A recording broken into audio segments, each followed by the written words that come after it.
That actually explains a lot. See, some people would say that 4 is not as superior storytelling as 1, but I think it can go toe to toe. They're telling the backstory that these kids grew up and that they were they were bullies, and Raz was a bully, and this, and this, and it's like it's leaving a little mystery there. Like, well, how did Claude earn Raz's respect, and how did he become commander of the thing? And you start asking these questions about the story. You become invested in the character through these questions. How did the dynamic of their relationship change? When this story introduces these thoughts, you want to learn more about the character. Wanting to learn more about a person, be it fictional or real, makes you grow towards them. It makes you, once you want to know more about someone, you become interested or intrigued, and the more you know about someone's character, which leads to curiosity, the more you involved in real combat or real war with my war buddies was a lot of it had, war is a moment of intensity, and then you're waiting for the next intensity, and there could be long times if you're not entertained, you're not have any distraction, it's just you and your friends. You begin to look deeper at them. You ask them questions about their past. The people I served with in the war, I knew about their childhood, because all we had was each other to talk. And that's one of those things I would suggest to people. Like, people worry about the coming hard times. The best thing that could happen to this country is that the power gets knocked out, that something forces you to come together, and then something forces a community to only have themselves to rely upon. Not just for food and water, that's tragic, but the magical thing that happens is when you rely on each other for entertainment, for company, for concept. When you learn about each other, learn about what their childhood was like, you become closer to that human. And with their upbringing and what they went through, and what the relationship with their parents is like, and then you get to meet their families. There is the beauty of combat was you shared this hardship, this tragic thing, but in the contrast was you got to see the beauty of that created being, that divine being that you served with, that had the honor, had the duty, had the responsibility, had all the attributes it takes to be brave. You know what makes them up, and you get to see that in stark contrast to the ugliness of the people who sent you and the people that make you war. The contrast between those who are there to make your life better, make your life easier, who think we're in this together. They all come together to get in the contrast of those who cannot. And though the people who are trying to be this together are forced to do things to repair. That's on my mind all the time. Well, it lines up with other things I've heard. I'll tell you more. But they say the toughest bonds are the ones forged in fire, huh? If things did change between them, it was probably thanks to an incident back in training. What happened?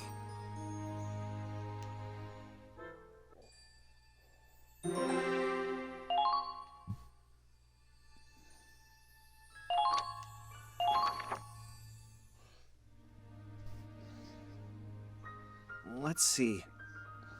Gosh, I think it was about a year ago now. It was May of 1934.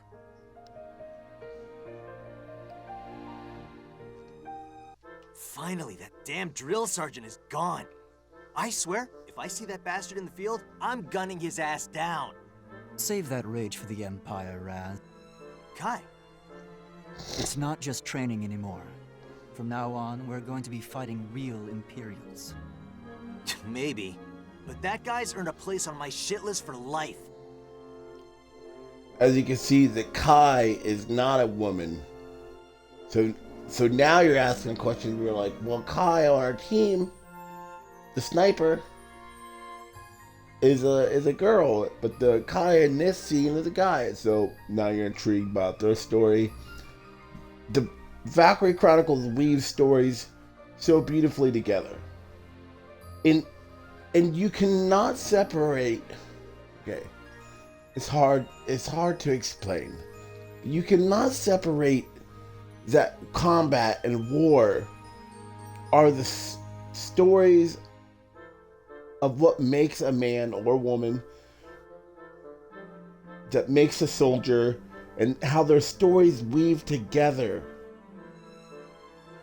Like my buddies that I serve with, is that their stories come to an intersection with mine in this point in time to create what the world will call history.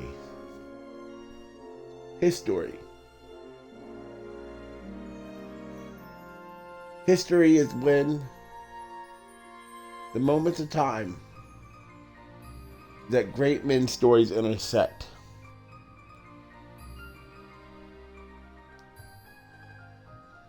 It was one button undone.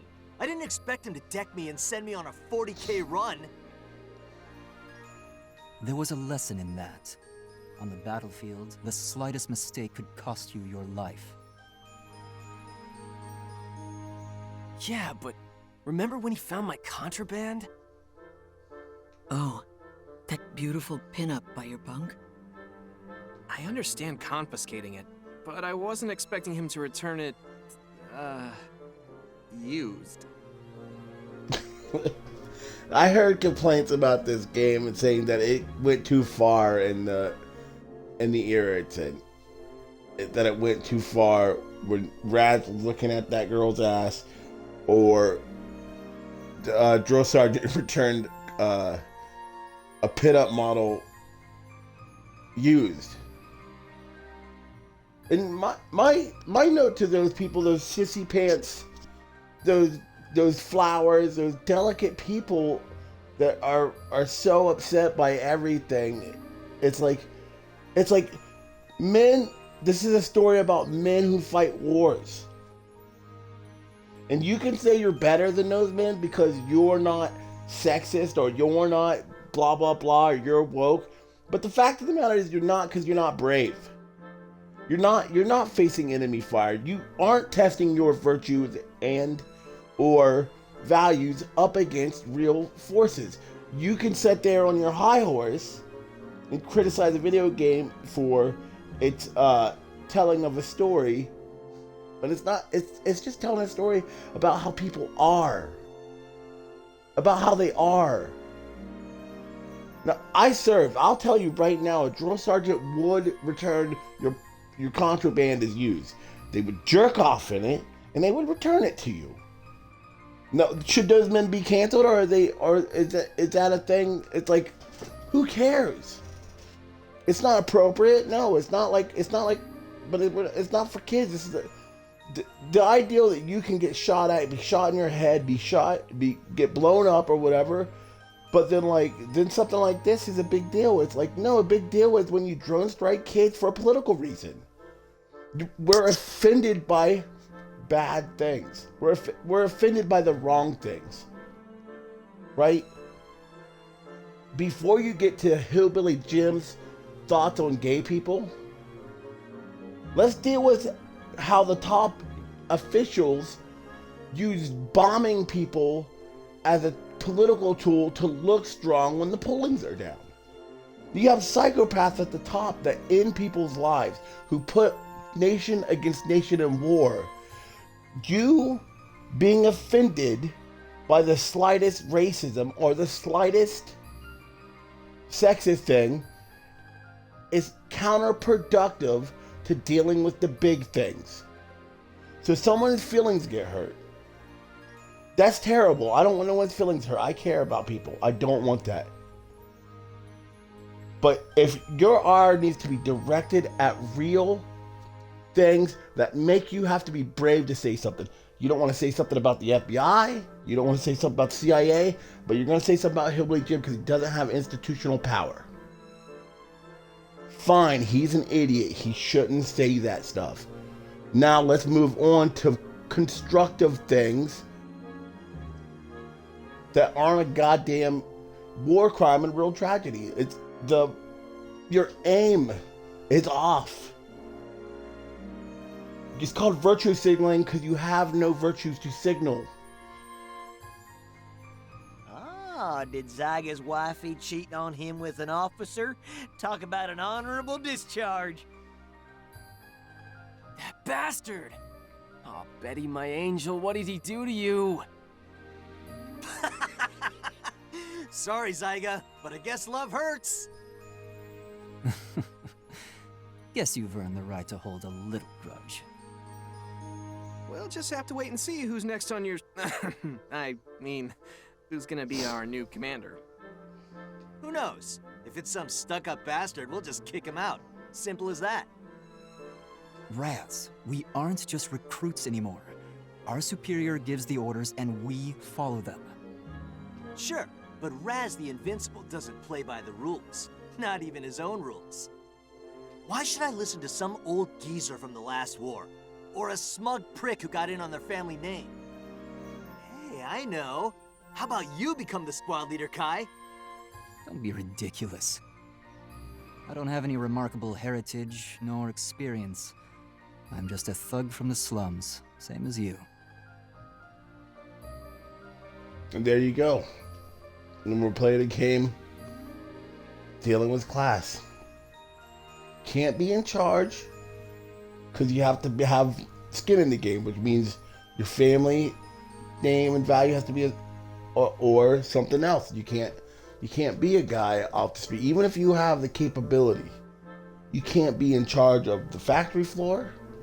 Can't be in charge anywhere else. You can only be there as the fucking frontline ass kicker. That's all you can be. Who would trust someone like me to lead them into battle? Oh, come on. You're smarter than any of us here. You're a crack shot. You got nerves of steel.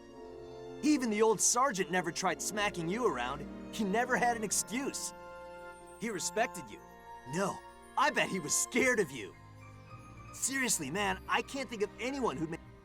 Well, I heard our incoming commander graduated as valedictorian of his class at the military academy. Valedictorian? He must really be the best of the best. That's a real feat. Ah, great. Some rich scumbag with a stick up his ass. Just what I need. Well, looks like he's here. Tension! Can't wait. I'd like to introduce you to the commander of Squad E. Meet your new leader, Second Lieutenant Claude Wallace. Claude? Wallace?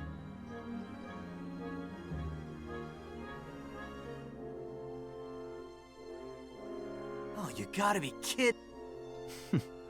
Never imagined we'd run into each other out here. Hello. It's, nice to see you again, Kai. Raz? Scaredy, Claude? You're supposed to be our leader? Like hell I'm ever taking orders from you. Soldier, you are speaking to your superior officer. He's a goddamn coward is what he is. And I'll say it as many times as I want. Raz, Enough for you? I'm never gonna respect this son of a... Raz! That's it! You're dismissed from today's training! Get running! I want 100 kilometers! Sure, whatever you want. Sign me up, long as I don't have to listen to... One hell of a first day on the job, right? I guess you've got your work cut out for you.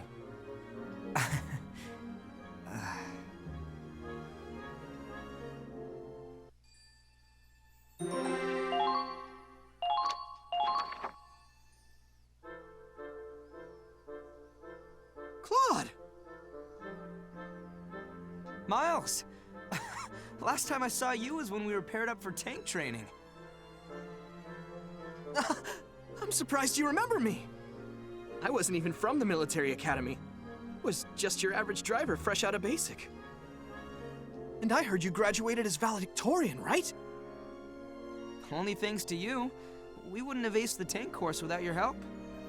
Really, you're giving me too much credit. But I'll do my best not to break our streak.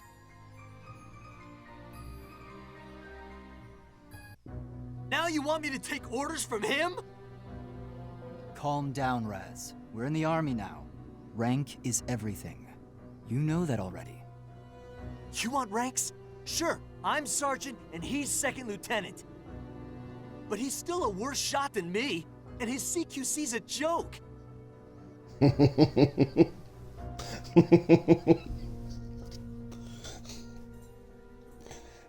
And for everyone who thinks that Raz is over the top here, I know this soldier. So many of them are this way. They all resent the second lieutenant. All of them. For the same reasons. He was from West Point. He was from Texas A&M. He was from whatever. And to every enlisted man, that sounds like, not every, a lot of enlisted men who come from the coal mines of West Virginia to the country of Texas, it sounds like an aristocrat. It sounds like a man who come out there. And I've heard this argument. He can't run like me. He can't kill like me. He can't CQC, which is close quarter combat, like me, and he can't shoot like me. Like, I've heard that from dudes. I've heard this argument. And it comes down to the way we break. I'm sure I told you. Claude graduated as valedictorian of his class in the military academy. The way we break it down. We break it down to haves and haves not. Break it down to have not. And it's not. That's not the breakdown society. People that are in the upper class are often born into it. It's not a choice of theirs. Often they're riddled by guilt because of it, and subconscious guilt, and they have a prison of their own. A lot of people who are born in the lower class keep us, or they make it as hard as everyone else. There's only two types of people you need to worry about category. Those are the people in this realm of the living. There are the people who life is short, and during our time here, we don't want to cause anyone trouble, and we want to help everyone get through in this time without causing them too much heartache. That means I'm not going to go to McDonald's and make your life a living hell. I'm not going to have a special order that throws too many wrenches in the system. It means I'm not going to throw my country into war against Russia. I'm not going to take the rights of things I don't understand away from other people. I'm not going to mandate rules on my neighbors. I'm not going to have them tread the hitches. We are in this together. And then there's the other people. And they are not in this together. They're in here, they're on this planet for them and for their good time. And they want you to make sure that everything in your yard is to their specs. They want to make sure their property value is real high. They want to make money off of you, so they're going to pay you less than you're worth.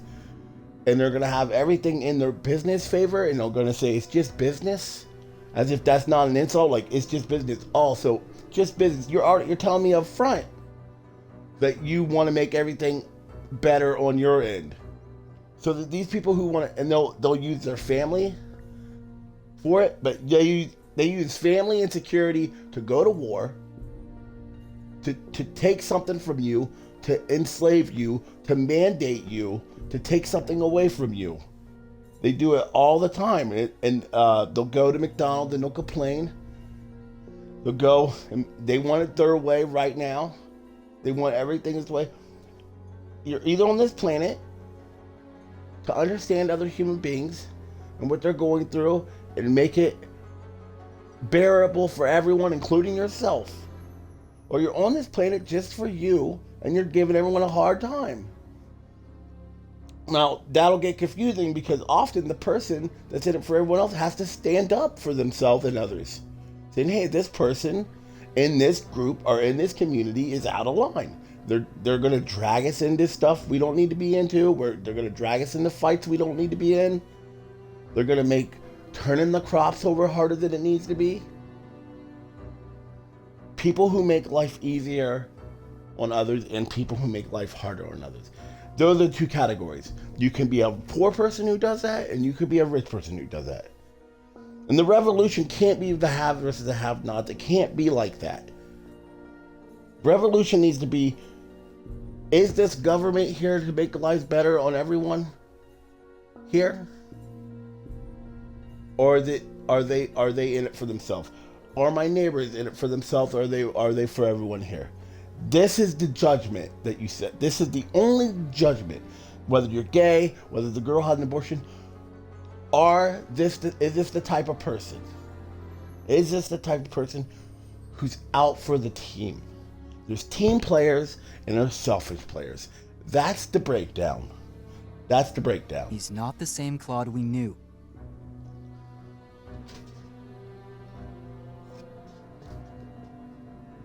Now, I don't intellectually even know what I'm saying. I don't. But that is a combat thing that I learned. It bothered me when there was a selfish soldier, because that is dangerous. And it's not different in this life.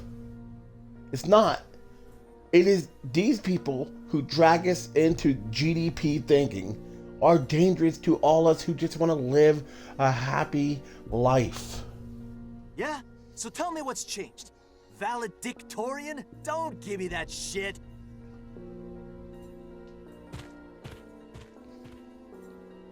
Hey, Claude. Claude! Look me in the eye, you bastard. You hear me? I didn't drag my ass through all that training just to have you be the one yanking on my chain. I'll fight the imps and put my life on the line to do it. But I am not letting Scaredy Claw get me killed! Pathetic. If you can't even talk back, then you really are a coward. Yeah. Yep. What's his problem? How can he talk to you like that? Aren't you gonna say anything? Put him in his place. You were peerless in the tank training, and you were a better shot than anyone on the artillery. Claude, No, everyone who saw you in training looked up to you.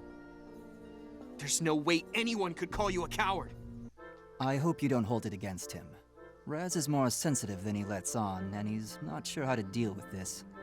Kai. Miles. Raz, Claude, and I, we were all pretty young when we first became friends. Too young to know about things like social standing. And yes, and at the heart of this is Raz is a poor kid in that country, and he's fighting a war for everyone.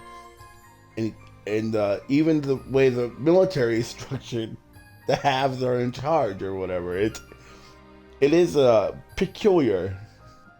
I think there's too much energy and anger at that, though. Like, I never had a lieutenant. I've had enlisted sergeant. I never had a lieutenant or officer who did not just downright respect me and what I was made of and who I was and what I come from. Now, I've had sergeants resent me and hate me and work against me and whatever, but I've never had an officer. Like, every officer held me in high regard. But the reality was that Raz and I were kids from the slums, and Claude was upper class. he didn't know our struggles. We got older and learned more about how the world works. And the more Raz understood, the more it hurt him. Claude, I'm sure on some level Raz is happy to see you again. But when he gets emotional, he just refuses to listen. You know how he is. It's fine, Kai. I don't think I can reach him through words alone. And I'm the commander of this squad now. I'll try to think of a solution. Claude. You're right. Probably for the best.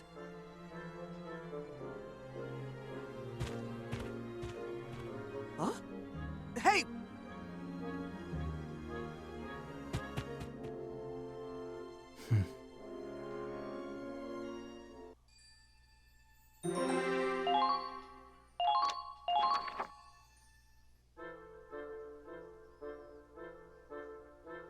And then several days later, all the members of the squad were gathered for an important announcement. What? We're taking on the Ranger course? That's the most difficult training in the Army, isn't it? Excuse me? Only a select few manage to become Rangers. It's a title for real heroes, the best of the best. If we clear the Ranger course, we get assigned to special missions, and we all get epaulets. But the regiment is tough. I hear it's made soldiers desert. Well, the ones who didn't wind up in the infirmary. Right. I hear that training stretches you to your limits. Mentally. What? Well, is it too late to back out of this? Sign me up! I've always been interested in the Ranger Corps. Hey, whatever pays the bills, I'll do it. The whole squad will be taking the course. We're all gonna pass it. Not a single failure. What the hell? Claude, you realize what you're saying? Yes, and I don't make promises I can't keep. Ha! Get real. Me and Kai are gonna pass no problem, but the others? I don't think so. No, we're all gonna beat this. I've read your files. You've all got your quirks, sure, but I see it more like each of you has hidden potential. And I know you all enlisted for your own reasons. Good reasons. The reason I joined the military was to protect Gallia from the Empire. It's my homeland, and I'll fight for it. And all of you stand here today because you have something you want to accomplish or protect. But right now, we're just a handful of soldiers among tens, hundreds of thousands. We're pawns on... I don't intend on staying a pawn. I want to bring the Empire down with my own hands, by my own will. And see right here, Claude, the wealthy lieutenant, the one with the heritage and the prestige, you take that away. And what he's saying is, no, I want best for you. I want best for all of us. I want to be great, and I want to fight for my countrymen. So you strip away that he's wealthy. What he said was, I am one of you. I want to be a team, and I want to do this for the team. This is who I am. This is essentially what he's saying is, listen, we can be great. Great for each other and great for this country. So the class warfare, to me, is when, through this speech, Claude is saying, listen, that's gone. If I want to do that, however, I need results. I need to earn trust. I need to stand on the front lines and change battles with my own decisions and tactics. And if we can make it into the elite ranks of the Rangers, I can make that a reality. What a load of bullshit. So, Claude, this is your solution? See, and I've heard factories, and I've heard guys give similar "I want to be great" speeches, and And as a sort of a Raz myself, I'm always skeptical, you know. And then when I give them my all and I find out, hey, actually, Tony, it's not that serious. It's not that, please. Because when you're trying to help them, you realize they're like, I want to be great. And you're like, fine. And then you're like, I'll help you. I'll help you. You want to be great? I'll help you. And then you help them by like letting them know how they're messing themselves up or whatever. And then they're angry at you. And then they stay angry at you. You're like, oh, that was a speech to get up on me. Okay. I will be quitting after I do some harm here.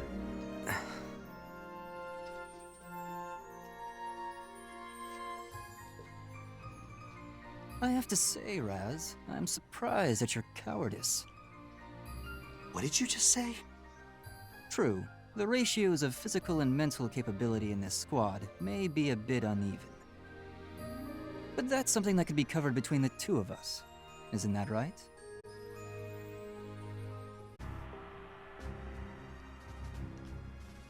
So, what I was getting at was, in the realm of the living, we all die.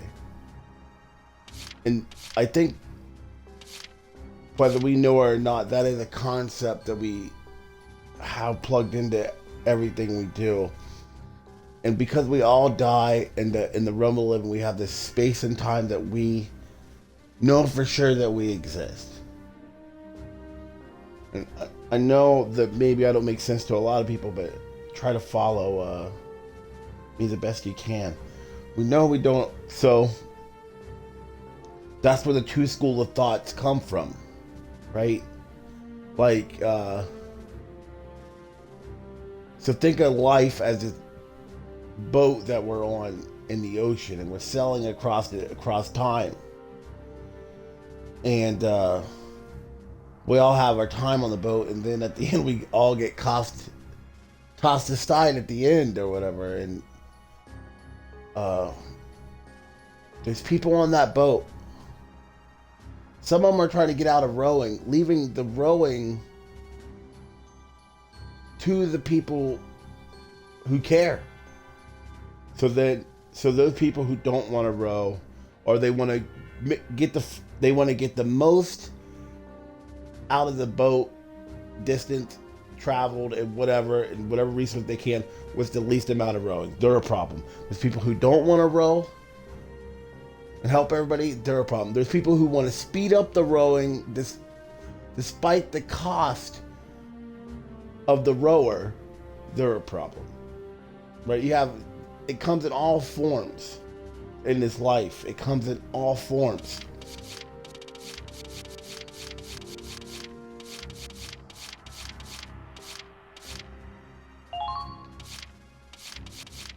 Here I go. I doubt there'll be any tanks on this board. Scouts are usually... Let's go.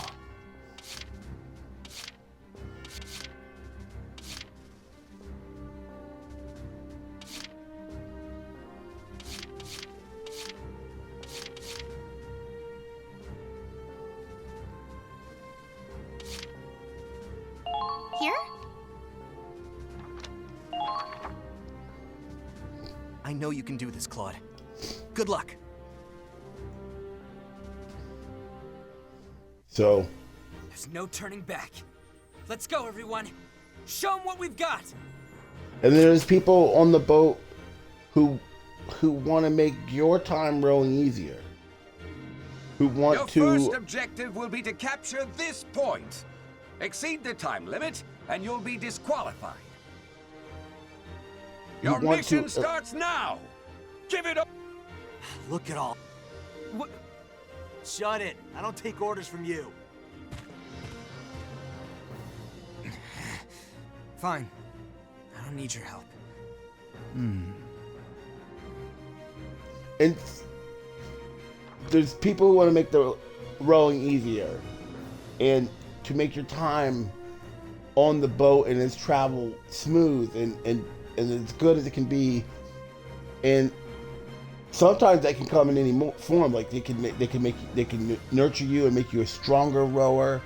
They can do it. There's all these forms of making this a better time for you, a better existence on the boat.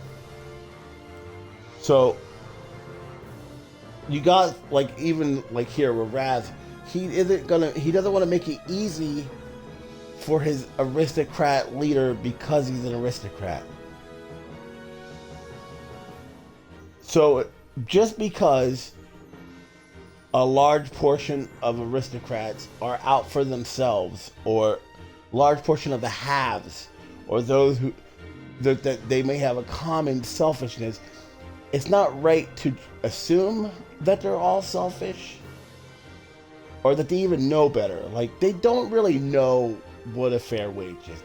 It takes some time. They only know what they're born into and whatever. And to make this life easier for people, you give them time to grow, whether they have or not. We don't just don't write them off as non-cooperatives. Here comes the pain. I was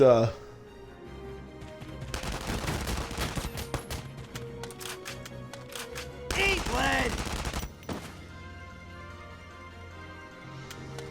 I had very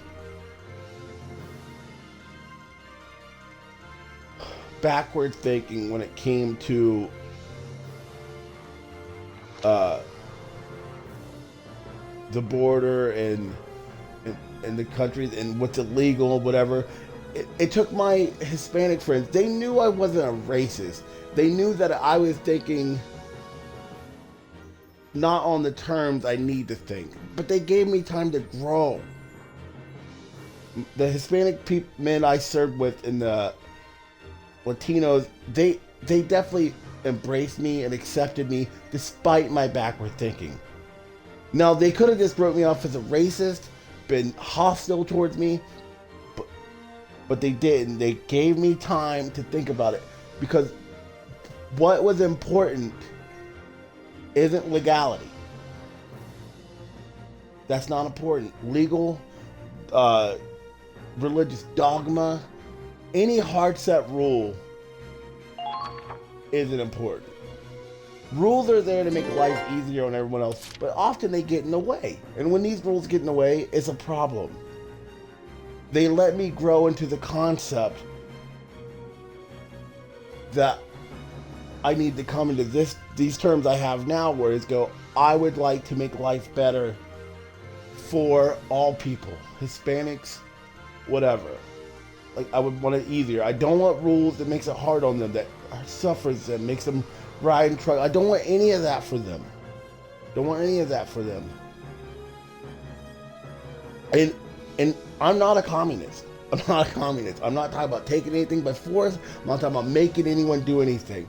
I'm talking about we should all come to the terms that it's like, listen, if these guys, if the country, if I have to share a little bit of space in my house one day with someone, and it costs me a little discomfort because I have to bring someone in, it's like, that's what I'm gonna do. It's like, because we should want to offer that no one have to be put in a truck and shipped over and then run the risk of dying through, or their lives ruined through ICE agents, through coyotes, through American policy, through the police, through the non-protection because not having the right paperwork. Like, we should get rid of any concept of any human being needing paperwork. Like, it's insane. It's like, you think paperwork stops schools from being shot up? Did any school shooter get this paperwork checked? Like, it's insane. Like, why put these restrictions on you? Like, why do I have to prove my citizenry to earn money for an employer? That's a two-person deal. I do something for you, you exchange money for me. And we got banks involved in that. We got a nation involved with that. We got the state of Ohio involved with that. That's a 2-person deal. It's overly complicated, only to make it worse on everybody. It does not serve us. So when we think about any political philosophy, whether I be a Republican, whether I be a card-carrying communist, whether I be a disenfranchised lone wolf type, I think we should slow down and ask, does my belief system service me and others? Do I make the boat ride better? Am I demanding too much from my fellow rowers? Do I demand too much from the system itself, the boat administration? And simply not having these demands, like, because you guys want to complain about the police being out of, but you want their protection. You can't have a strong police. You can't not have a strong police. You have to have a strong police for protection. Either they can go in and look at someone at Walmart and say you're suspicious, you might shoot up the place and violate the rights, or you guys can sack up and we can get rid of that system of Fourth Amendment violations.